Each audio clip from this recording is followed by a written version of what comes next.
bashkëpunim me Vučićin, që i kërkoi Bashkimit Evropian një formë që në fakt i shërbente në atë rast vetëm Vučićit politikisht, sepse dije dhe përgjigja e Bashkimit Evropian. Antarësimi për bashkët, pa të drejtë vetoja. Antarësim, jo antarësim, ajo ishte një lloj... Një pranim, po. Jo, as pranim, as gjë nuk mund t'i thua, sepse ishte...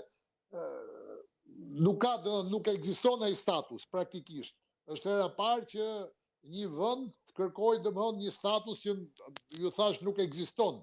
Këta i kanë kërkuar thjesht politikisht Bashkimit Evropian që t'i japi një flet lavdërimi, që ta përdorin fakt thash Vučić dhe jo Rama, sepse Vučić është në pozitat më të vështira sot me Bashkimin Evropian.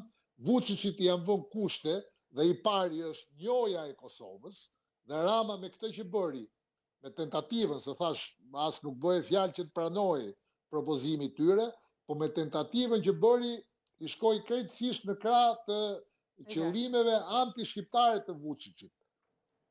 Pra nuk ishte thjesht lojë politike për të përfituar nga ana propagandistike, por si në gjithë këto vite është në krah të armiqve të Shqipërisë në çdo rast që i jepet mundësia.